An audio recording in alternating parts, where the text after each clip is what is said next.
ചൂടുകാലം വന്നാൽ ഏറ്റവും വലിയ ടെൻഷൻ കറണ്ട് ബില്ലാണ് അല്ലേ. അത് നമുക്കാകട്ടെ എന്താണ് ഹസ്ബൻഡിനും ആകട്ടെ നമുക്ക് എ സി ഇടുമ്പോൾ ടെൻഷൻ ആയിരിക്കും, നമ്മൾ ഫാൻ ഇടുമ്പോഴും ടെൻഷൻ. ഫുള്ള് ഫാൻ ഇല്ലാണ്ട് എ സി ഇല്ലാണ്ട് നമുക്ക് ഇരിക്കാൻ പറ്റില്ല അല്ലേ. അത്ര ചൂടാണ് ഇപ്പം. രാത്രിയാണെങ്കിൽ ഉറക്കം കിട്ടാനും വളരെ ബുദ്ധിമുട്ടാണ് അല്ലേ. അപ്പോൾ നിങ്ങൾ ഇതുപോലെയൊക്കെ ഒന്ന് ചെയ്ത് നോക്കട്ടോ. ഞാൻ കഴിഞ്ഞ വീഡിയോയിൽ നല്ല അടിപൊളി ടിപ്പ് പറഞ്ഞു തന്നിട്ടുണ്ട് ചിരട്ട കൊണ്ട്. അതും ചെയ്ത് നോക്കാം. വളരെ വളരെ എഫക്റ്റീവ് ആയിട്ടുള്ള വീഡിയോ ആണ് കേട്ടോ. അത് എല്ലാവരും മസ്റ്റായിട്ട് കാണാത്തവർ പോയി കാണുക. സിമ്പിൾ ടിപ്സ് ഈസി ലൈഫിലേക്ക് എല്ലാ കൂട്ടുകാർക്കും സ്വാഗതം. നല്ലൊരു ദിവസം നേർന്നുകൊണ്ട് നമുക്ക് നമ്മുടെ വീഡിയോയിലേക്ക് പോവാം. ആദ്യമായിട്ട് നമ്മുടെ ഫാനിൽ ഇതുപോലെ പൊടി പിടിച്ച് ഇരുന്ന് കഴിഞ്ഞാൽ നമുക്ക് അലർജി പ്രോബ്ലം ഉണ്ടാവും, വളരെ ബുദ്ധിമുട്ട്, അതുകൊണ്ട് പല പ്രശ്നങ്ങളും ഉണ്ടാവും. അതിനോടൊപ്പം തന്നെ നമ്മുടെ കറണ്ട് ബില്ല് കൂടാൻ ഒരു കാരണം കൂടി ഇതാകും കേട്ടോ. എന്താണെന്ന് വെച്ചാൽ പൊടി ഇരിക്കുമ്പോൾ ഫാനിൻ്റെ മോട്ടർ പെട്ടെന്ന് ചൂടായിട്ട് കറണ്ട് കൂടുതൽ വലിക്കും. അപ്പോൾ അത് നമ്മൾ ക്ലീൻ ചെയ്യാൻ വളരെ ബുദ്ധിമുട്ടായിട്ടുള്ളൊരു കാര്യമാണ്. അതിനാദ്യമായിട്ട് നേരിയ ചൂടുവെള്ളം എടുക്കുക. അത് എത്രയാണോ നിങ്ങൾക്ക് വേണ്ടത് അത്രയും എടുക്കുക കേട്ടോ. നേരിയ ചൂടുവെള്ളം എടുക്കണം എന്തായാലും. നല്ലതുപോലെ പേസ്റ്റൊക്കെ മെൽറ്റായി കിട്ടാൻ വൈറ്റ് പേസ്റ്റ് ഏതാണെങ്കിലും നിങ്ങൾ എടുത്തോളൂ കേട്ടോ. ഞാനിവിടെ കോൾഗേറ്റാണ് എടുത്തേക്കുന്നത്. അത് തന്നെ എടുക്കണമെന്നൊന്നുമില്ല. പിന്നെ നമുക്ക് വേണ്ടത് ലിക്വിഡ് സോപ്പാണ് കേട്ടോ. നമുക്ക് വേണ്ടത് കേട്ടോ ഏതെങ്കിലും നമ്മൾ ഹാൻഡ് വാഷ് ആകാം, ഏതാണെങ്കിലും നിങ്ങൾ എടുത്താൽ മതി കേട്ടോ. അടുത്തായിട്ട് നമുക്ക് വേണ്ടത് ബേക്കിംഗ് സോഡയാണ് കേട്ടോ. ബേക്കിംഗ് സോഡ ഒരു 1/2 ടീസ്പൂൺ ഇട്ട് കൊടുക്കുന്നുണ്ട്. എന്നിട്ട് നല്ലതുപോലെ മിക്സ് ചെയ്യുക. അടുത്തായിട്ട് നമുക്ക് വേണ്ടത് വിനാഗിരിയാണ്. വിനാഗിരി ഒഴിക്കുമ്പോൾ ഒന്ന് പതഞ്ഞു വരും. ആ പത പോകുന്നവരെ വെയിറ്റ് ചെയ്യുക, എന്നിട്ട് ഇളക്കി കൊടുക്കുക കേട്ടോ. അല്ലെങ്കിൽ ഒന്നും കൂടെ അത് പതഞ്ഞു പൊങ്ങും, അതിൻ്റെ എഫക്റ്റ് കൂടുതൽ പോകും. തന്നെത്താനെ പൊങ്ങിയതിന് ശേഷം ഒന്ന് ഇളക്കി കൊടുത്താൽ മതി കേട്ടോ. അപ്പോൾ നമ്മൾ ആ ഒരു ലിക്വിഡ് റെഡി ആയിട്ടുണ്ട്. അതൊരു സ്പ്രേ ബോട്ടിൽ ആക്കി കൊടുക്കുക. സ്പ്രേ ബോട്ടിൽ മസ്റ്റാണ് കേട്ടോ, അല്ലാണ്ട് നമുക്കിത് ചെയ്യാൻ പറ്റില്ല. അടുത്തായിട്ട് നമ്മൾ ഈ ഫാന് ഇതുപോലെ വെച്ചതിന് ശേഷം ഇതുപോലെ ഒന്ന് നല്ലതുപോലെ എല്ലായിടത്തും ഈവണായിട്ട് സ്പ്രേ ചെയ്ത് കൊടുക്കണം. എല്ലായിടത്തും ബാക്ക് വശവും ഫ്രണ്ട് വശവും ഒക്കെ നല്ലതുപോലെ. അത് സ്വിച്ച് ഓഫ് ചെയ്തിട്ട് വേണം കേട്ടോ നിങ്ങളൊന്ന് ചെയ്യാനായിട്ട്, ഇല്ലെങ്കിൽ കറണ്ട് അടിക്കാനായിട്ട് ചാൻസ് ഉണ്ട്. അപ്പോൾ അതുകൊണ്ട് തന്നെ സ്വിച്ച് ഓഫ് ചെയ്തതിന് ശേഷം നിങ്ങൾ ഇതുപോലെ ഒന്ന് അകവും പുറവും ഒക്കെ നല്ലതുപോലെ ഈ ഒരു ലിക്വിഡ് സ്പ്രേ ചെയ്ത് കൊടുക്കുക. ഇത് എന്ന് വെച്ചാൽ ബേക്കിംഗ് സോഡയും വിനാഗിരിയും ഈ ഒരു എല്ലാ മിശ്രിതവും നമ്മൾ അഴുക്ക് നല്ലതുപോലെ ക്ലീനായി കിട്ടാനായിട്ട് സഹായിക്കും. അടുത്തായിട്ട് നമുക്ക് വേണ്ടത് കളയാൻ വെച്ചേക്കുന്ന ഈ ഒരു പ്ലാസ്റ്റിക് കൂടില്ലേ, അത് ഇത്തിരി വലുത് വേണം കേട്ടോ. ചെറുത് നമ്മളെ ഫാന് കയറില്ലല്ലോ. അപ്പം വലുത് എടുക്കുക. എന്നിട്ട് ഇതുപോലെ ഒരെണ്ണം ഇട്ടതിന് ശേഷം അതിൻ്റെ മേളിൽ കൂടെ ഒരെണ്ണം കൂടി ഇട്ട് കൊടുക്കുക. ഒരെണ്ണം മാത്രം ഇട്ട് കൊടുത്താൽ ചിലപ്പം അതിൻ്റെ ഉള്ളിൽ നിന്ന് ലീക്ക് ആകാനായിട്ട് ചാൻസ് ഉണ്ട്. അപ്പോൾ 2 ഇട്ട് കഴിഞ്ഞാൽ നല്ല സേഫായിട്ട് ഒരു പൊടി പുറത്തേക്ക് പോകാത്ത രീതിയിൽ നമുക്ക് അത് ചെയ്തെടുക്കാൻ പറ്റും. അതിനുശേഷം നമുക്ക് ഫാൻ ഓണാക്കി കൊടുക്കാം. ഓണാക്കി കൊടുക്കുക എന്ന് പറയുമ്പം നമ്മൾ ആദ്യം ഒന്ന് ലോയിലിട്ട് 2 മിനിറ്റ് ഒന്ന് കറങ്ങാനായിട്ട് അനുവദിക്കാം. ഇങ്ങനെ ചെയ്യുമ്പോൾ എന്താണെന്ന് വെച്ചാൽ നമ്മൾ ക്ലീൻ ചെയ്യാൻ വളരെ അധികം അഴുക്ക് പിടിച്ചിരിക്കുന്ന ഫാനാണെങ്കിൽ ഇത്തിരി പാടായിരിക്കും. ഇത് വളരെ കുറച്ചാണ്. അപ്പോൾ ആദ്യം 2 മിനിറ്റ് കൂടുമ്പോൾ സ്പീഡ് കൂട്ടി കൊടുക്കുക. അതുപോലെ തന്നെ സ്പീഡും കുറച്ച് കൊടുക്കുക കേട്ടോ. എന്നിട്ട് സ്വിച്ച് ഓഫ് ചെയ്തതിന് ശേഷം നിങ്ങൾ ഇതൊന്ന് തുറന്ന് നോക്കുക. നെട്ടിപ്പോകും, അത്ര ക്ലീനായിട്ട് നിങ്ങൾക്ക് കിട്ടും. വളരെ അധികം പൊടിയായിട്ടുള്ള ഫാൻ ഞാൻ ഒരിക്കലും പറയുന്നില്ല കേട്ടോ. നമ്മൾ ആഴ്ചയിൽ ഒരു ദിവസം ഇങ്ങനെ ചെയ്ത് കഴിഞ്ഞാൽ നമുക്ക് എപ്പോഴും ക്ലീനായി കിട്ടും ഇരിക്കും ഫാന്. അപ്പോൾ നമുക്ക് അധികം പാടുണ്ടാവില്ല, പെട്ടെന്ന് തന്നെ പോയി കിട്ടും. കുറേ അഴുക്കുള്ളത് നമ്മൾ എന്തായാലും തുടച്ചെടുക്കണം. ഇതുപോലെ തന്നെ ഇതിൻ്റെ ചുറ്റിനും ഈ ഒരു ലിക്വിഡ് ഒഴിച്ചു കൊടുത്തതിന് ശേഷം ക്ലീൻ ചെയ്തെടുക്കാവുന്നതാണ്. പ്രത്യേകം ശ്രദ്ധിക്കേണ്ടത് നമ്മൾ സ്വിച്ച് ഓണാക്കി ഇട്ടുകൊണ്ട് ഈ ഒരു കാര്യങ്ങളൊന്നും ചെയ്യരുത്. അതുപോലെ തന്നെ നമ്മൾ വിടവുള്ള സ്ഥലങ്ങളിലേക്ക് ഈ ഒരു വെള്ളം ചെന്ന് പിന്നെ നമ്മളത് തൊടുമ്പോൾ ഷോക്ക് അടിക്കും. അപ്പോൾ അതൊക്കെ ഒന്ന് ശ്രദ്ധിച്ചിട്ട് വേണം നിങ്ങൾ ചെയ്യാനായിട്ട്. ഞാൻ പറഞ്ഞതുപോലെ തന്നെ ഈ പൊടി ഇരിക്കുമ്പോൾ കൂടുതൽ നമ്മൾ മോട്ടർ ഹീറ്റ് ആകാനും കറണ്ട് കാശ് കൂടാനായിട്ട് സാധ്യതയുണ്ട്. അപ്പോൾ ഇങ്ങനെ ചെയ്ത് കഴിഞ്ഞാൽ കറണ്ട് കാശ് കുറഞ്ഞ് കിട്ടും കേട്ടോ. നല്ല ക്ലീൻ ആയിട്ടുണ്ട്. പുത്തനാക്കി നമുക്ക് ഫാൻ കിട്ടിയിട്ടുണ്ട്. എല്ലാ ഫാനും നമുക്ക് ഇതുപോലെ ചെയ്യാവുന്നതാണ് കേട്ടോ. ഈ ചൂട് കാലത്ത് ഇതുപോലുള്ള ഫാനാണ് നമുക്ക് ഏറ്റവും കൂടുതൽ കാറ്റ് തരുന്നത്. അപ്പോൾ നിങ്ങൾ ഇതെല്ലാവരും മസ്റ്റായിട്ടും ചെയ്ത് നോക്കാം. അടുത്തായിട്ട് ഈ ലിക്വിഡ് കൊണ്ട് നമുക്ക് ഇനി സ്വിച്ച് ബോർഡ് ഒന്ന് ക്ലീൻ ചെയ്ത് നോക്കാം കേട്ടോ. വളരെ എഫക്റ്റീവായിട്ടുള്ള നല്ല ഒരു ലിക്വിഡാണ് ഞാൻ ഉണ്ടാക്കി കാണിച്ചു തന്നേക്കുന്നത്. കാണിക്കുന്നത്. ഒരു ബ്രഷ് എടുത്തിട്ടുണ്ട്. ബ്രഷ് എടുത്തതെന്ന് വെച്ചാൽ നമ്മൾ ആ ഒരു പല്ലുള്ള ഭാഗം വെച്ചിട്ട് നമ്മൾ ഇതുപോലെ ഒരു തുണി നല്ല രീതിയിൽ നല്ല കട്ടിയിൽ കെട്ടിക്കൊടുത്തിട്ട് നമ്മൾ ആ പല്ലുള്ള ഭാഗത്ത് വെച്ച് മുക്കിയതിന് ശേഷം ഇതുപോലെ തുടക്കുമ്പോൾ നമുക്ക് പെട്ടെന്ന് ക്ലീൻ ആക്കി കിട്ടും. നമുക്കൊരു കോലെടുത്ത് ചെയ്താൽ പോലും ഇത്രയും ഒരു വടിക്കഷ്ണം എടുത്തിട്ട് ചെയ്താൽ പോലും ഇത്രയും ക്ലീനായി കിട്ടിയില്ല കേട്ടോ. പ്രത്യേകം ശ്രദ്ധിക്കേണ്ടത്, നിങ്ങൾ വിടവിലൊന്നും വെള്ളം പോകാതെ നോക്കണം. ഷോക്ക് അടിക്കും. നല്ല രീതിയിൽ പെട്ടെന്ന് ക്ലീനായി കിട്ടുന്നതാണ് കേട്ടോ. ഞാനിപ്പോൾ ഇവിടെ ലൈറ്റ് ഒന്നും ഓഫ് ചെയ്യാണ്ട് തന്നെയാണ് ഞാൻ ചെയ്ത് കാണിച്ചു തരുന്നത്.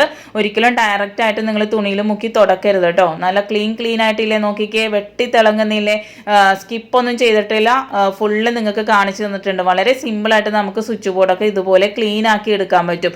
ഇത് സ്വിച്ച് ബോർഡ് എന്നല്ല കേട്ടോ, നമ്മളെ കബേർഡ്, അതുപോലെ തന്നെ ഗ്ലാസ് ആയിട്ടുള്ള ഐറ്റംസ്, നമ്മളുടെ മുഖം നോക്കുന്ന കണ്ണാടി എല്ലാം നല്ല വെട്ടി തിളങ്ങാനായിട്ട് ഈ ലിക്വിഡ് ഉപകരിക്കും. നമ്മളെ ബാത്റൂമൊക്കെ കഴുകിക്കഴിഞ്ഞാൽ നല്ല പളപളാന്ന് വെട്ടി തിളങ്ങും.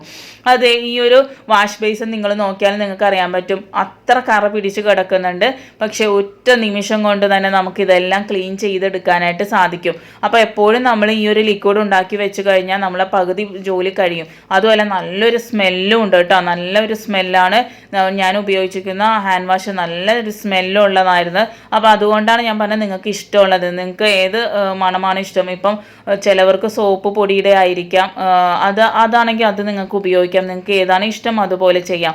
നിങ്ങൾ നോക്കുന്നേ, വെട്ടി തിളങ്ങുന്നില്ലേ, വളരെ സിമ്പിളായിട്ട് നമ്മൾ കുറേ ഇട്ട് ഉരച്ച് ബുദ്ധിമുട്ടാതെ തന്നെ നമ്മൾ വാഷ് ബേസിനും വെട്ടി തിളങ്ങുന്ന രീതിയിൽ കിട്ടിയിട്ടുണ്ട്. അപ്പോൾ എല്ലാവരും ഇത് മസ്റ്റായിട്ട് ഈ ഒരു ലിക്വിഡ് വീട്ടിലുണ്ടാക്കി വെക്കാം കേട്ടോ. പകുതി ജോലി നമ്മൾ സ്ത്രീകളെ കഴിയും. അത്രയും നമ്മളെ പൈപ്പ്, അതുപോലെ തന്നെ സ്റ്റീലിൻ്റെ ഏതൊരു കാര്യങ്ങളാണെങ്കിലും ഉപ്പ് കറ പിടിച്ചതാണെങ്കിൽ പോലും നല്ല രീതിയിൽ ക്ലീനായി കിട്ടും കേട്ടോ. എല്ലാവരും ചെയ്ത് നോക്കാം. അടുത്തായിട്ട് നമ്മൾ പപ്പായ ഇല ഇല്ല എന്ന് വെച്ച് ആരും വിഷമിക്കേണ്ട കാര്യമില്ല. ആമസോണിലൊക്കെ ഇപ്പോൾ ഇതിൻ്റെ പൊടി കിട്ടുന്നുണ്ട്.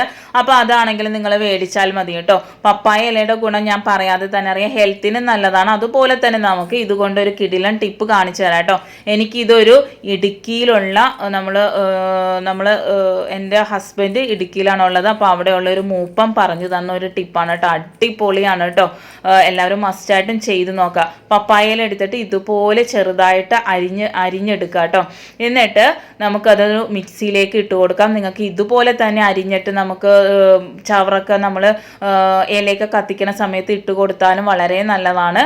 അപ്പോൾ അതിലേക്ക് 2-3 വെളുത്തുള്ളി ഇട്ട് കൊടുക്കുന്നുണ്ട്. എന്നിട്ട് അതിലേക്ക് ഒരു 1/2 ടീസ്പൂൺ നമ്മളുടെ കടുക് കൂടി ഇട്ട് കൊടുക്കുന്നുണ്ട്. എന്നിട്ട് നല്ലതുപോലെ അരച്ചെടുത്തിട്ട് നല്ല വെള്ളമില്ലാതെ അരച്ചെടുത്തതിന് ശേഷം 1-1.5 ടേബിൾ സ്പൂൺ മാത്രം വെള്ളം നിങ്ങൾ ഒഴിക്കുക. കൂടുതൽ വെള്ളം ഒഴിക്കരുത് കേട്ടോ. വളരെ കുറച്ച് വെള്ളം ഒഴിക്കുന്നതാണ് നല്ലത്. ഇതുപോലെ ഒന്നും കൂടി ഒന്ന് അരച്ചെടുക്കുക. എന്നിട്ട് നമ്മൾ ഇതുപോലെ ഒന്ന് ഉരുളയാക്കി എടുക്കുക. ഇത് നമ്മൾ പുറത്ത് വെച്ചാലും ഇപ്പോഴത്തെ ചൂടിന് നല്ല പോലെ തന്നെ ഉണങ്ങി കിട്ടും. ഇത് പെട്ടെന്നാകണമെന്നുണ്ടെങ്കിൽ നിങ്ങൾ പാനൊക്കെ ചൂടായിരിക്കുന്ന പാനിലേക്ക് വെച്ച് കൊടുത്താലും മതി. നമ്മൾ അടുപ്പിൽ ഉപയോഗിച്ച് കഴിഞ്ഞ് കഴിഞ്ഞാൽ പാനൊക്കെ ഉണ്ടാവില്ല, ചപ്പാത്തി ചുട്ട് കഴിഞ്ഞതോ അല്ലെങ്കിൽ എന്തെങ്കിലും ചെയ്താലെങ്കിൽ അടുപ്പിൻ്റെ ചുറ്റിനും വെച്ച് കൊടുത്താലും മതി കേട്ടോ. ഗ്യാസ് അടുപ്പിൻ്റെ അവിടെ നല്ല ചൂടുണ്ടാവുമല്ലോ, അവിടെ വെച്ച് കൊടുത്താലും മതി. ഇതിപ്പോൾ ഞാൻ കളയാൻ വെച്ചേക്കുന്ന ഒരു പാനാണ് കേട്ടോ. അതിൽ ഞാൻ ഇതുപോലെ ചൂടാക്കി ഓഫ് ചെയ്തിട്ട് ഇതൊന്ന് വെച്ച് കൊടുക്കുന്നുണ്ട്. നല്ലപോലെ ഉണങ്ങി കിട്ടും.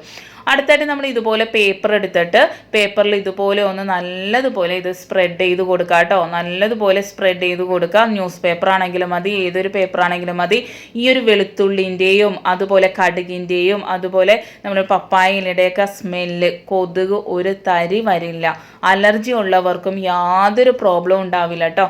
ഇത് തന്നെത്താനെ ഉണങ്ങിക്കോളും. ഇപ്പോഴത്തെ ചൂടിന് ഒരു 2 മണിക്കൂർ കഴിയുമ്പോഴത്തേ അത് നല്ലപോലെ സെറ്റായി കിട്ടും കേട്ടോ.